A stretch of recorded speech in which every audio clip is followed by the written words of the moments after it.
तो क्या हालचाल चुलबुले वालों को, सब बढ़िया चल रहा होगा भाई। तो देखो आज का वीडियो में हम करने वाले हैं लॉज ऑफ मोशन के 5 क्वेश्चन। सारे नीट में आए हुए क्वेश्चन हैं और इन 5 क्वेश्चन के थ्रू हम सारे टॉपिक्स को कवर करेंगे। अगले पार्ट में आएंगे फिर से 5 क्वेश्चन और उसमें रिमेनिंग टॉपिक्स कवर हो जाएंगे। बोले तो 10 क्वेश्चन में लॉज ऑफ मोशन के हम हर एक टाइप के सवाल कर लेंगे। तो चलो शुरू करते हैं आज के इन 5 सवालों से। 10 से 12 मिनट में हो जाएगा, तो समय ज्यादा नहीं लगेगा, आराम से देखना, ठीक है। देखो पहला सवाल क्या कह रहा है बेटा। पहला सवाल कह रहा है तुमसे कि a box of mass 5 kg is pulled by a cord up along a frictionless plane inclined at 30 degree with the horizontal. The tension in the cord is 30 Newton. The acceleration of the box is, देखो बहुत ही simple है। इस type के सवाल को क्या कह रहा है तुमको समझना पड़ेगा, हल्का सा समझना पड़ेगा, ज्यादा कुछ नहीं है, मैं दिखाता हूँ, ठीक है। देखो आ जाओ। अगर मैं बात करूं यहाँ पे, तो ये हमसे कह रहा है कि एक ऐसा इंक्लाइन प्लेन है, ओके। इस इंक्लाइन प्लेन पे कितने डिग्री का एंगल बन रहा है? 30 डिग्री का एंगल बन रहा है, ठीक है। ये जो एंगल बन रहा है 30 डिग्री का बन रहा है। यहाँ पर कहीं पर बॉक्स ऐसे रखा हुआ है, तो तुम्हें पता है नीचे की तरफ उस पर एक फोर्स लगता है, जो कि कितना होता है बेटा? जो कि होता है mg sin थीटा, है ना। और इस पे ऊपर की तरफ लग रहा होगा टेंशन कॉर्ड का, यही लग रहा होगा। अब देखो हमसे कह रहा है कि नेट एक्सेलरेशन फाइंड करिए गुरु। तो देखो सिंपल सी बात है, अगर नीचे की तरफ ज्यादा फोर्स लग रहा है मतलब ऑब्जेक्ट नीचे तभी आ रहा है, यानी mg sin थीटा बड़ा है। ऊपर की तरफ फोर्स कितना लग रहा है? Tension minus T. Net force ऐसे निकालते हैं, एक तरफ लगने वाला फोर्स डिवाइडेड बाय दूसरी तरफ लगने वाला माइनस दूसरी तरफ लगने वाला फोर्स बराबर नेट एक्सेलरेशन। अब देखो जरा ध्यान से, यहाँ पर अगर हम वैल्यू रख दें तो कितना हो जाएगा? ये हो जाएगा 5 × 10। और साइन 30 कितना होता है गुरु? तो साइन 30 होता है 1/2 माइनस 30 बराबर 5a। इस इक्वेशन को हम यहाँ सॉल्व कर लेते हैं। कितना हो गया? ये हो गया भाई साहब 5, बोले तो ये हो गया 25 माइनस 30 बराबर कितना हो गया? ma, ठीक है। अब अगर देखो तो ये हो गया 5 बराबर 5a, है ना। और यहाँ से एक्सेलरेशन कितना आ गया? 1 मीटर पर सेकेंड स्क्वायर। क्या यही आया? क्या यही आया? है ना। माइनस का, यानी इसका एक्सेलरेशन किधर की तरफ है? हमने इधर लिया था, पर है कहाँ? ऊपर की तरफ एक्सेलरेशन है। ऊपर की तरफ एक्सेलरेशन है तो कौन सा ऑप्शन सही हो जाएगा? डी वाला, 1 मीटर पर सेकेंड स्क्वायर। समझे नहीं समझे? समझ गए ना। चलो आ जाओ अगले सवाल पर चलते हैं। अगला सवाल क्या कहता है? आराम से देखो, इत्मीनान से देखो, ठीक है। अगला सवाल अगर हम देखें तो अगला सवाल हमसे कह रहा है, मतलब आप लोगों से कह रहा है, a horizontal force of 10 Newton is applied to a block as shown in the figure. The mass of the block A and B are 2 kg and 3 kg respectively. The block slides over a frictionless surface. The force exerted by block A and under B. अब चूंकि दोनों एक साथ चिपके हुए हैं, तो जब इस पर फोर्स लगेगा तो दोनों सेम एक्सेलरेशन के साथ आगे बढ़ेंगे।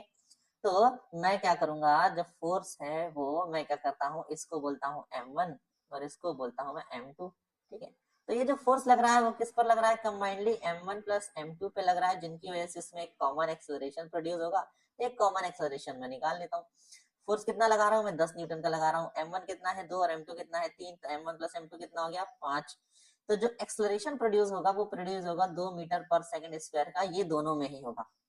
अब अगर मैं बात करूं कि 3 एम जो केजी वाला बॉक्स है उस पे कितना मास, उस पे कितना फोर्स लग रहा है, यही पूछा ना। Force exerted by A on the block B, यानी 2 किलो वाला बॉक्स 3 किलो वाले बॉक्स पे कितना फोर्स लगा रहा है। अब चूंकि 3 किलो वाले बॉक्स का भी एक्सेलरेशन सेम है, तो मैं अगेन फॉर्मूला लगाऊंगा F बराबर ma।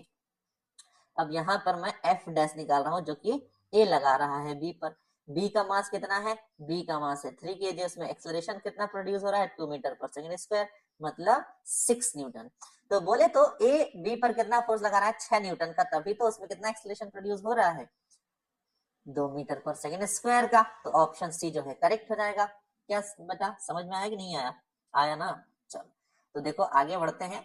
समय नहीं गवाना है, पेपर हमारे सामने है, हमें एग्जाम देना है और डॉक्टर बनना है, ठीक है। बातचीत तो होती रहेगी। अगला सवाल, a block of mass 2 kg is placed on an inclined rough surface AC as shown in the figure. The coefficient of friction mu is mu, और जी आपको इतना दिया है। आपसे पूछा है नेट फोर्स बताइए। अब देखो यहां पर हमें नहीं पता कि ब्लॉक जो है वो रेस्ट में है या मोशन में है, पर हमें एक चीज पता है, हमें एक चीज पता है, और वो ये है कि इस बॉक्स पर दो फोर्स लग रहे होंगे। ठीक है, एक तो नीचे की तरफ लग रहा होगा जिसको हम क्या कहते हैं, जिसको हम कहेंगे एम जी साइन थीटा। ठीक है, और ऊपर की तरफ इस पर एक लग रहा होगा बेटा क्या, फ्रिक्शन फोर्स। ठीक है, फ्रिक्शन फोर्स, और वो कितना होगा फ्रिक्शन फोर्स, तो वो होगा आपका म्यू और एन, एन मतलब क्या होता है, नॉर्मल फोर्स, तो वो कितना होता है, वो है m g cos theta, mu m g cos theta ऊपर की तरफ, है ना।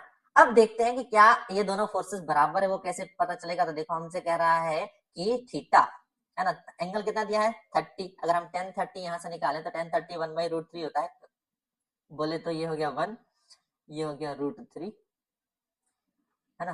अरे काहे, यही तो होता है ना, म्यू बराबर टेन थीटा,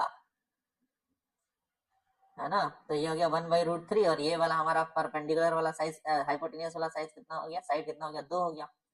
अब अगर मैं एम जी साइन थीटा की वैल्यू निकालूं तो ये कितना हो जाएगा, एम जी साइन 30, साइन 30 मतलब 1/2, ये देखो 1/2, यानी नीचे की तरफ फोर्स लग रहा है mg/2, और ऊपर की तरफ जो फोर्स लग रहा है वो हम अगर निकालें तो म्यू कितना है 1/√3 इंटू एम कितना है वही रहने दो, जी कितना है वही रहने दो, cos 30 कितना होता है √3/2। तो देखो √3 से √3 कैंसिल, और इधर भी जो फोर्स लग रहा है वो भी कितना लग रहा है mg/2। बोले तो जितना फोर्स नीचे लग रहा है mg/2 उतना ही फोर्स ऊपर लग रहा है mg/2।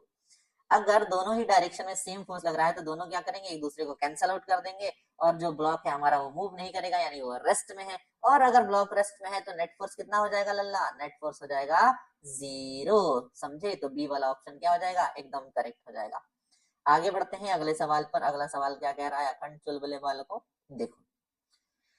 तो अगला सवाल ये कह रहा है लल्ला कि 1 kg का ऑब्जेक्ट है जो कि एक वॉल से जाकर स्ट्राइक होता है विथ वेलोसिटी 1 मीटर पर second at an angle of 60 degree with the wall and reflects at the same angle if it remains in contact with the wall for 0.1 second and the force exerted। देखो ये जाके टकरा रहा है, ठीक है, और वो सेम एंगल पर बाउंस बैक होकर आ रहा है, ये इसके साथ एंगल बना रहा है 60 डिग्री, है ना, वॉल के साथ, और सेम एंगल पर आ रहा है यानी 60 डिग्री पर ये बाउंस बैक होकर आ रहा है।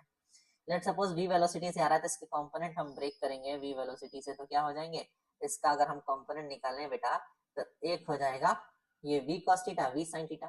तो ये कितनी वेलोसिटी से जा रहा है, ये जा रहा है v sin थीटा वेलोसिटी से जा रहा है, और टकरा कर जब वापस आ रहा है तो एक नीचे की तरफ हो जाएगा एक इधर की तरफ हो जाएगा, तो ये रहा एक डायरेक्शन, ये हो जाएगा v sin थीटा, दोनों अपोजिट डायरेक्शन में है, क्या कहते हो, हाँ जी सर।